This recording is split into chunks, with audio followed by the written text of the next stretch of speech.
All right, so this is another video on Mill. Still looking at some of the stuff that happens in chapter 2. But whereas the previous videos focused on this second principle. So remember, classical utilitarianism is the view that Mill inherits. The view in his book, Utilitarianism, is, most people agree, not quite classical utilitarianism. And we looked at in previous videos the second principle of classical utilitarianism, which is just hedonism, and the revisions Mill makes to it, and perhaps the possibility that Mill just replaces it with something like Aristotle's theory of the good. But for now, for this video, and probably for another video after it, at least, I want to take a look at that first principle. The right action is the one which maximizes good consequences for all. Right. So the idea is what determines whether an action is right is the impact it has on everyone. And you can sort of rank actions by their impact or their consequences. Right. So of the actions available to you, one will cause, and this is kind of an artificial way to speak, but like 10 units of overall increase in happiness. One will cause 5 and one will cause -2. Mill thinks, or classical utilitarianism says, well, you ought to produce the one that gets you 10 units of utility increase, not the 5 and not the -2, certainly. All right, so this is often called, as I say over here, act consequentialism. Consequentialism is just, it's sort of a wider theory of which utilitarianism is one kind. Consequentialism just says the rightness of an action depends on its consequences. Now you might think, well, that's exactly what one says. Well, no, one actually says a lot more than just that the rightness of an action depends on the consequences. It has a fairly direct relationship between the consequences of an action and its rightness. But there are a lot more indirect, a lot looser potential connections between the rightness of an action and good consequences. And as we will see, Mill's theory is actually very loose. The connection is going to be much, much, much looser than this one. All right, but it is this one that he sort of inherits. This is the principle that most people have in mind when they're evaluating utilitarianism. And so this is the principle that has received objections. And there are 2 objections in chapter 2 that relate especially to this principle. So let's go there. And they are setting the standards too high. So I'll actually go back up to the table of contents. It's setting the standard too high. To an extent also self-sacrifice, but I'm going to focus on setting the standard too high, and time to calculate. And what Mill has to say in response to these 2 objections, an objection basically that utilitarianism is too demanding for it to be a plausible theory of morality, and that it's impossible to actually be utilitarian because you don't have time to calculate the consequences of your action before you perform the action, before you have to decide what to do. These 2 objections, and what Mill has to say in response to them, is going to show that there is a lot of room to maneuver when it comes to being a utilitarian, because these basically show that the principle, the act consequentialist principle, is, for one thing, not supposed to play much of any role in your actual decision making, and 2, might not even be the right principle. Okay, so let's take a look at, let's take a look at the first one that I wanted to look at, setting the standard too high. So what Mill thinks is that people who press the point that utilitarianism is too demanding have in mind that utilitarianism as a theory says that you ought to act all the time. If you're going to act morally, you should be acting with your goal being the improvement of welfare or utility for all of humankind. Right? And Mill just says, no, it's not. Now, the way he puts it makes it sound like almost as though he's saying, well, people don't do that, so we just have to live with that. Like, people don't actually think about the fate of the whole world every time they act. And that's just, you know, a fact about human nature. We got to deal with it. But it's actually a different response, because what this objection that it's too demanding to ask everyone to always act with their goal or their end being the welfare of all humankind, this objection mistakenly assumes that utilitarianism implies anything at all about what your motive ought to be. Right? Now, if this were Kant, right, it would be perfectly fine. Kant's entire ethical theory is about your motive. To an extent, it's also true of Aristotle. Aristotle is much more interested in the motives from which you act than he is about abstract principles of the kind that utilitarianism puts forward. Aristotle's like, well, you can't focus on rules, right? And utilitarianism is all about rules, right? But what utilitarians are doing is they're providing an account of right action. So here, I'll scroll up and out a little bit. Utilitarianism is supposed to be an account of right action.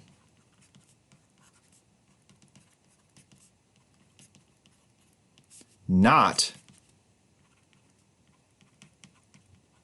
an account of good motivation.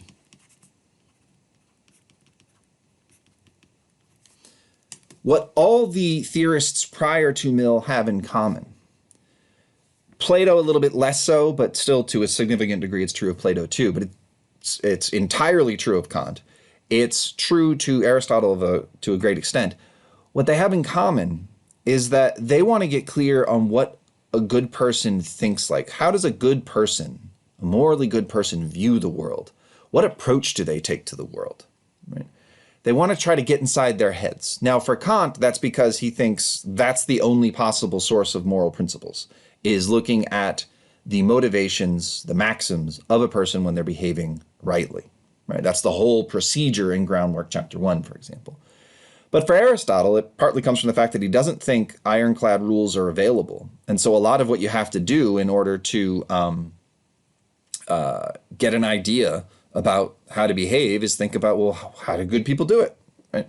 How does the virtuous person act? And Mill's just not interested. I mean, I shouldn't say he's not interested. He does have things to say about this, but he doesn't think it's moral theory's job to tell you that. Moral theory tells you when an action is right and when it's wrong. And of course, now if you're Kant, what I'm about to say won't work. But ordinarily you might think, well, people can do the right thing without doing it for the right reasons, right? Like if I save a homeless man from freezing to death, right? Like I'm walking along through the city streets and I see a homeless man and I know where the local shelter is and it's close enough and it's cold enough outside that I figure, like, if this homeless guy knew where the shelter was, he would be there already himself. I don't think he knows. So I'm going to help him get there, right? If I do that, right, let's say that's the right thing. And I could be doing it because it's the right thing. I could have in mind, when I perform the action, all the facts about the action that make it right. Or, right, I could be somebody who lives under the delusion that I'm on a television program, right, that is recording what I do, and that after I'm done, the people who watch the television program get to vote on how good a person I was, and I get more money if I get a lot of votes, right? Kind of like American Moral Idol or something. Is American Idol still a show? I mean, it might not be a show whenever you watch this. I plan to reuse these videos, but is it a show now when I record it? I honestly don't know. But suppose that were my motivation, right? That doesn't mean what I'm doing is wrong, right? What I'm doing isn't wrong because I have the wrong motivation. I did the right thing, but I did it with a bad motivation. Now, for Kant, he's going to say, no. You're actually confused, right? What makes it right is your motivation. If you did it from a wrong motivation, it's a wrong action. But there's a perfectly ordinary way of thinking about morality where, like, no, that's not true, right? I can do the right thing for the wrong reason. That's perfectly possible. And what Mill wants to say is his theory is just this. Now, he might have things to say about what a good motivation is or not, and future utilitarians have had things to say about that. But Mill's actually fairly clear that he doesn't think it's the job of utilitarianism to explain that. Utilitarianism will come up when you're trying to explain what a good motivation is, because presumably a good motivation is the one that leads most reliably to right action. And if utilitarianism is the correct theory about what makes an action right, then it'll, of course, play a role in telling you what a good motivation is, because it specifies sort of the standard that you're going to use to evaluate whether motivation is good. But he just says, look, people act from a whole wide range of motives. Almost never do they act from a motivation that is, I must improve the outcomes for everyone in the world. And that's fine. They can still do the right thing, especially because most of their actions don't concern most people in the world, right? Most of your actions affect the people near you, and not many other people. So the point here is these principles, right, are supposed to provide a theory of right action. They're not supposed to be the principles you use. You're not supposed to be thinking in these terms. Mill doesn't think. You're not supposed to approach everything as like, how do we increase pleasure for everyone? How do we increase pleasure for everyone? For one thing, you wouldn't be any good at it, right? Like trying to figure out what would increase pleasure for everyone in the world, except in a few rare situations, is just something that's beyond any of us, right? So it sort of sets the standard too high, not only morally, but also cognitively. And also it would like just make your life awful. Like imagine approaching everything in life this way, right? I mean, to have this be what actually motivates you would be like to sort of take an attitude toward yourself where like all you're good for is like as a machine to produce pleasure for other people. And like, that's awful, right? It'll ruin your life if you try to live by these principles consciously. And what Mill thinks is you don't have to, and that his theory doesn't say that you have to. In fact, it's very likely that utilitarianism, and utilitarians from, I think even before Mill, I think Bentham actually pointed this out himself, but at least since Mill, and ever since, have said utilitarianism would actually probably tell everyone to not be a utilitarian, in the sense that utilitarianism would probably want no one to act consciously from utilitarian principles. That it would be better to teach people other rules to follow instead of these rules. But nonetheless, these rules are the right rules. And a comparison I like to make to explain this is it comes from physics. So you might be aware, for a very long time, hundreds of years, Isaac Newton's theories in physics were thought by pretty much everybody in the Western world to be basically right. His laws of motion, his account of gravity. And with a few exceptions, they did seem to check out, every time they were tested. The exceptions were, the biggest exception was Mercury. Like Newton's theory just could not handle the orbit of Mercury around the sun. Like every time they tried to figure out how to make Newton's theory square with what we observed Mercury doing, it didn't work. But for hundreds of years, every kind of experiment that could be run, every kind of observation, with the exception of Mercury and like a couple other things, the behavior of light was a sticky issue for Newton. That's what eventually led to Einstein essentially proving Newton wrong. But for hundreds of years, it worked. For all sorts of ordinary objects moving at ordinary speeds, at ordinary sizes, Newton's theories worked fine. They predicted things with incredible precision. Then Einstein comes along and shows that Newton's theory of gravity is actually wrong. And one of the ways he managed to show that was by showing that, hey, theory of general relativity predicts the orbit of Mercury correctly, and Newton's theory doesn't. A bunch of other things too. There's lots of observational evidence that shows that Einstein's theory, in the few places where it disagrees with Newton's theory, is correct. But when you learn physics, right, in high school, or even in introductory physics classes, you're basically just taught Newton. Why? Because Newton is much easier to learn. All you need for Newton is sort of like intro calculus in terms of like mathematics. And you don't need any bizarre, weird concepts like space-time. Newton's theory makes great intuitive sense to people if they have the mathematics necessary to understand it. And that mathematics is mathematics a lot of people get to in high school, and most people get to early on in their college career if they do any math at all. And it's right for like 99.9% of occasions where most people use physics, because Newton's theory only breaks down in cases where things are really big or things are really small or things are moving really fast, like light. And so we just teach people Newton. Right? And a lot of disciplines are actually like this. If you've ever taken Econ 101 and you've looked at those graphs that, have supply and demand meeting at equilibrium and everything's perfect and markets never fail, every economist in the world, every smart economist in the world knows that's basically BS. That's not how the world works. Right? And most of what you learn for the rest of economics, if you were like majoring, if you were taking a bunch of classes in economics, is all the ways that it doesn't quite work. But it's intuitive, it's easy to understand, and you can make sense of a lot of things with that Econ 101 stuff. It's not quite as good as Newton, where Newton is like right for almost everything it's possible for you to observe and ask questions about.